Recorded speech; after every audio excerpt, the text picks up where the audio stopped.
बड़ी खबर, ईरान के हमले के बाद इजराइल में कई जगहों पर धमाका हुआ है। इजरायली सेना ने मौके पर रेस्क्यू ऑपरेशन शुरू किया है। ये बड़ी खबर इस वक्त आपको बता दें, ईरान की ओर से इजराइल पर लगातार हमले किए जा रहे हैं। तेल अवीव को टारगेट किया जा रहा है, यरूशलेम में हमले किए जा रहे हैं, हाइफा में हमले किए जा रहे हैं, डिमोना को भी नहीं बख्शा जा रहा है। इजराइल की ओर ईरान ने कई मिसाइलों से हमला किया। यरूशलेम में दिखी कई ईरानी मिसाइलें, इजराइल ने कई मिसाइलों को इंटरसेप्ट किया है। ये तस्वीरें आप देखिए, ये ईरान की ओर से आती बैलिस्टिक मिसाइल आग के गोले के साथ आगे बढ़ती हुई, आप अंदाजा लगा सकते हैं इन तस्वीरों से कि ये मिसाइल जहां भी गिरेगी कितनी तबाही की इबारत लिखेगी। हालांकि इजराइल ये कह रहा है कि हम ईरान की कई मिसाइलों को इंटरसेप्ट कर रहे हैं, लेकिन कई बार कुछ मिसाइलों को इंटरसेप्ट नहीं किया जा पाता है और लिहाजा वो बड़ा नुकसान पहुंचाती हैं। ईरान का इजराइल पर ताबड़तोड़ हमला जारी है। मिसाइलों में क्लस्टर बमों का इस्तेमाल कर रहा है ईरान। इजराइल के कई शहरों पर गिरे हैं क्लस्टर बम। ये अलग अलग हिस्से में बढ़ जाते हैं, आसमान में ही छोटी छोटी मिसाइलों के रूप में जो तस्वीरें आप देख रहे हैं, और ये अलग अलग अपने टारगेट को हिट करते हैं। ऐसे में इनको इंटरसेप्ट करना एक अपने आप में चुनौती होती है ये डिफेंस सिस्टम के लिए। ये तस्वीरें हम आपको दिखा रहे हैं, ईरान का बैलिस्टिक मिसाइल से इजराइल पर हमला हुआ। एक और जानकारी, हाइफा के आसमान में क्लस्टर बमों से लैस मिसाइलें दिखी हैं। क्लस्टर बमों से लैस मिसाइलें हाइफा में नजर आई हैं। ये बड़ी खबर इस वक्त आपको बता दें, तस्वीरें हम आपको दिखा रहे हैं।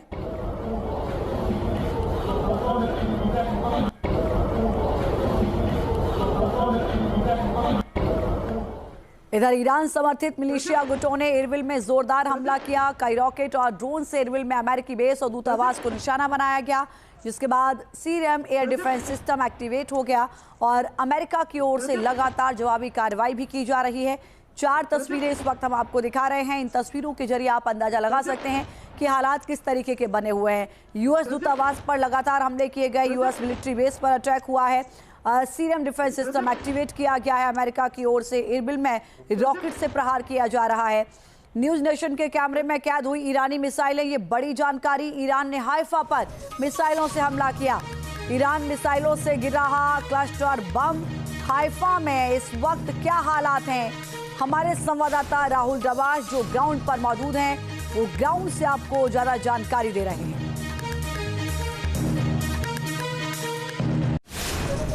इस वक्त मैं हाइफा में हूँ और हाइफा के सबसे महत्वपूर्ण इलाके में, क्योंकि मैं उस इलाके में हूँ जहाँ पर आपको पोर्ट नज़र आता है, ऑयल रिफाइनरी नज़र आती है, और सायरन आप देखिए कि किस तरीके से मेरे पीछे आपको बजता हुआ नज़र आ जाएगा। तो ये है इस वक्त उत्तरी शहर हाइफा के हालात, जहाँ लगातार सायरन बज रहा है। और न्यूज़ नेशन इस वक्त उस इलाके में पहुंचा है जहां पर सबसे ज़्यादा चांस है किसी भी तरीके से हमला होने के।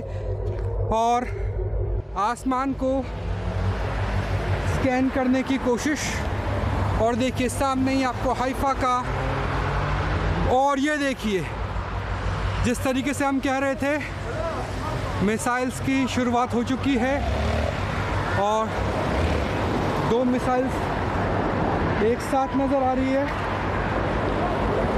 और ये देखिए तो मिराज ऑफ मिसाइल्स है। अब यहाँ से भागना होगा क्योंकि मिराज ऑफ मिसाइल्स नज़र आ रही है, यानी ये ईरान का हमला है जो आमतौर पर इंटरसेप्ट नहीं होता है। तो ये इंटरसेप्टर काम नहीं करेगा यहाँ पर। यहाँ एक साथ अनेक टुकड़े गिरेंगे, जिसे हम कहते हैं कि बहुत सारे टुकड़ों में बढ़ जाता है, और वही चीज़ वो नज़र आ रही है।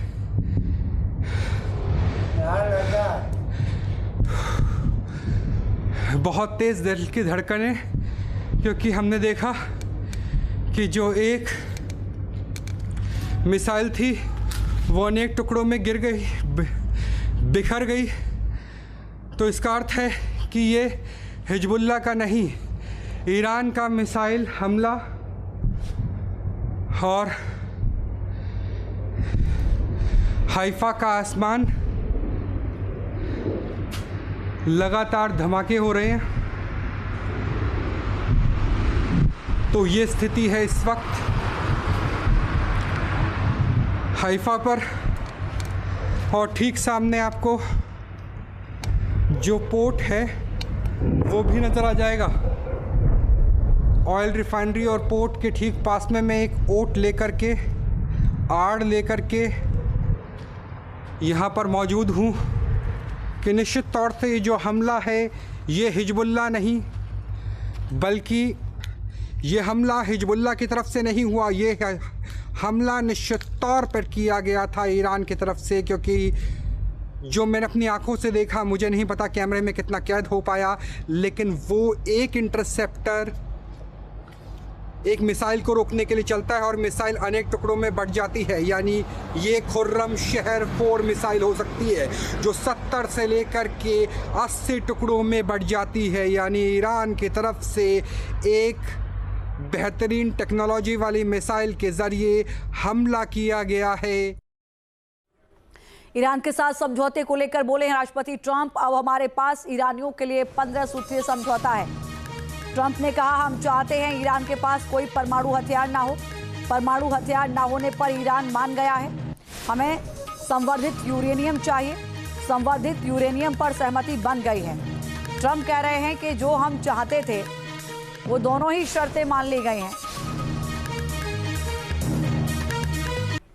होर्मुज स्ट्रेट पर कंट्रोल के सवाल पर बोले हैं राष्ट्रपति ट्रंप, होर्मुज स्ट्रेट पर संयुक्त नियंत्रण होगा। मेरा और ईरान दोनों का नियंत्रण होगा, ये ट्रंप ने कहा है। होर्मुज स्ट्रेट को लेकर ट्रंप का ये बड़ा बयान सामने आया। ईरान से जंग को लेकर इजरायली पीएम का बयान सामने आया। ट्रंप को ईरान के साथ समझौते की संभावना। नेतन्याहू ने कहा, इजरायल के हितों की रक्षा होगी, हम ईरान पर हमला जारी रखेंगे। ये दो एक ही बयान में आप देखेंगे तो दो अलग अलग बातें नजर आती हैं। एक और वो कह रहे हैं कि ट्रंप को ईरान के साथ समझौते की संभावना है, लेकिन दूसरी ओर वो इसी बयान में कह रहे हैं कि हम ईरान पर हमला जारी रखेंगे। तो क्या अगर ये समझौता अमेरिका के साथ हो जाता है तो युद्ध इजराइल के साथ जारी रहेगा? ये भी एक बड़ा सवाल है। कुछ घंटे पहले तक अमेरिकी राष्ट्रपति ट्रंप शक्ति को शांति पर सर्वोच्च बता रहे थे, लेकिन 8 घंटे बाद ही उन्होंने ईरान से शांति के लिए बातचीत की घोषणा कर दी।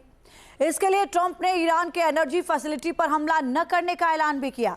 ट्रंप के अचानक यू टर्न से सवाल उठ रहा है कि आखिर ट्रंप ने ऐसा किया क्यों? देखिए रिपोर्ट।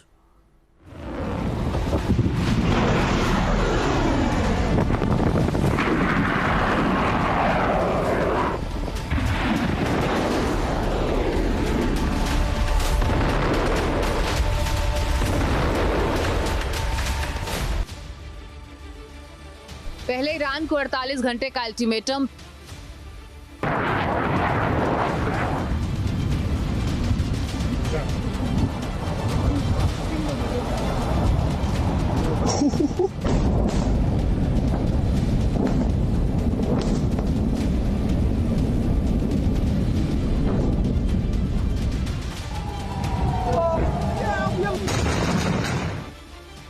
फिर 5 दिन तक ईरान पर हमले को टाला।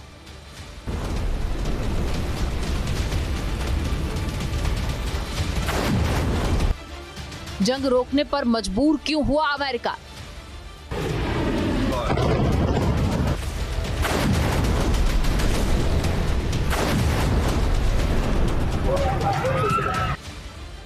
और 8 घंटे में ईरान पर ट्रंप के पलटने की इनसाइड स्टोरी क्या है?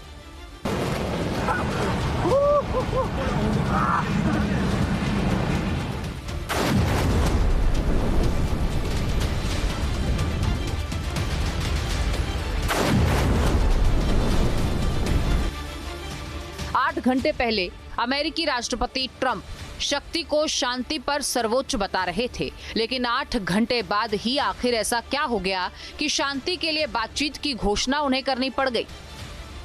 अमेरिकी राष्ट्रपति ट्रंप ने ईरान के ऊर्जा ठिकानों पर हमला न करने का ऐलान किया और अस्थायी युद्ध विराम का मजमून भी बता दिया। अब सवाल यह है कि आखिर ऐसा क्यों किया गया?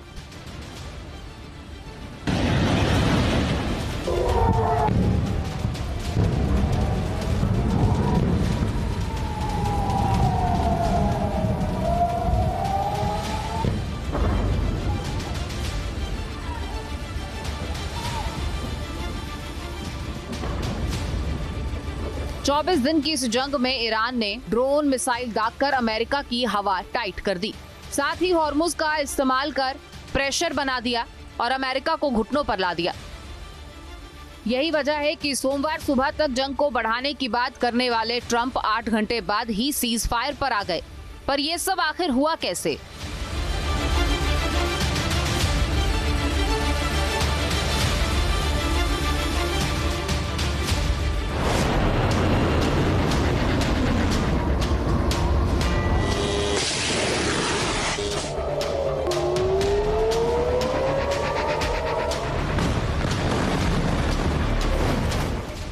दरअसल 28 फरवरी को जंग की जब शुरुआत हुई तब मोसाद ने अमेरिकी राष्ट्रपति को एक प्रेजेंटेशन दिया था।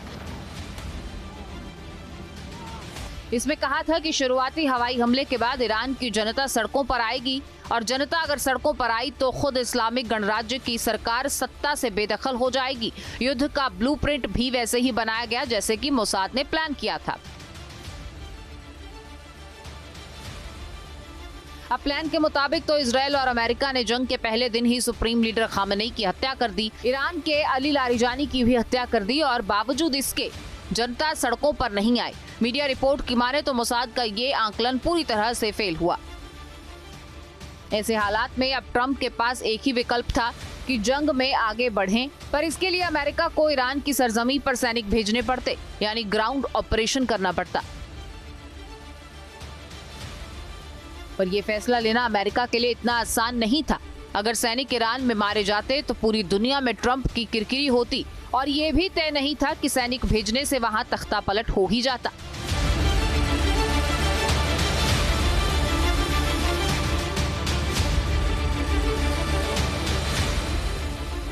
ईरान के साथ युद्ध जैसे जैसे खिंच रहा था, खाड़ी देशों का तनाव वैसे वैसे बढ़ रहा था।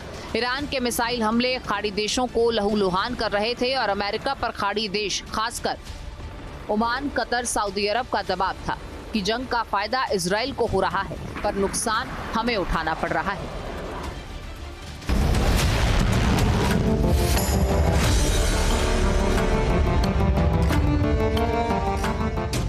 खाड़ी देशों ने यह भी संकेत दिया कि वो अमेरिका के साथ अपने संबंधों की समीक्षा कर सकते हैं। अब बस यहीं से ट्रंप का दिमाग ठनक गया।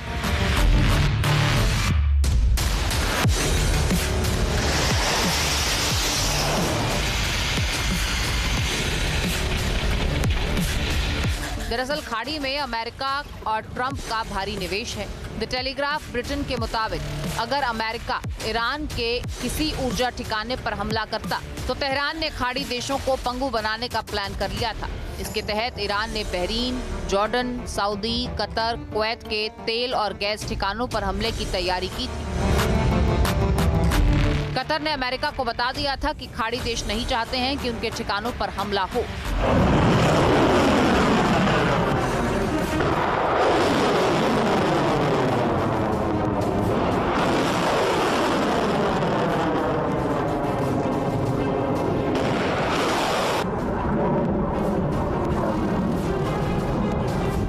तो वहीं ईरान के बारूदी तेवर ये बताने के लिए काफी हैं कि वो युद्ध से किसी हालत में पीछे हटने को तैयार नहीं। उसके बारूदी इरादे मिडल ईस्ट से लेकर यूरोप तक दहलाने के हैं और अब बात अमेरिका को समझ आ गई है।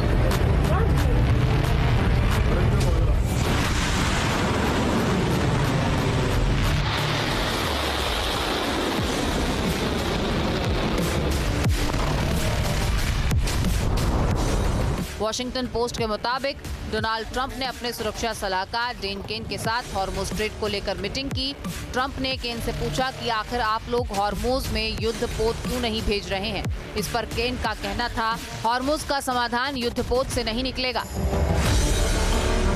केन के मुताबिक हॉर्मुज काफी संकरा है, अगर यहाँ युद्धपोत भेजा तो लंबे वक्त यह क्लोज रह सकता है। इस कारण पूरी दुनिया में हाहाकार मच सकता है और ईरान एक मामूली नाव भी यहाँ पर अमेरिकी युद्धपोत को नुकसान पहुँचाने के लिए भेजता है तो वो हो सकता है। इससे अमेरिका की दुनिया भर में किरकिरी होगी।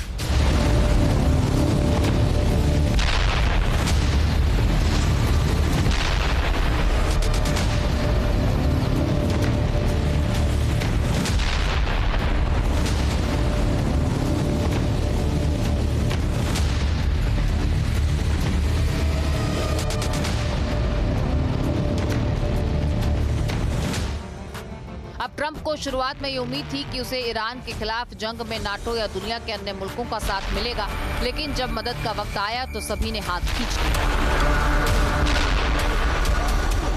किसी भी देश ने हॉर्मुज की लड़ाई में अमेरिका का समर्थन नहीं किया।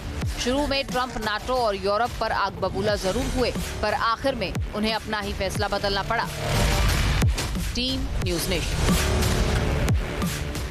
आपके मोबाइल पर तुरंत आएगी ब्रेकिंग न्यूज। स्क्रीन पर सबसे पहले दिखेगी बड़ी खबर। देश दुनिया की हर खबर एक जगह। अब आपके मोबाइल पर तुरंत फटाफट इंस्टॉल कीजिए न्यूज़ नेशन ऐप और रखिए खुद को अपडेट।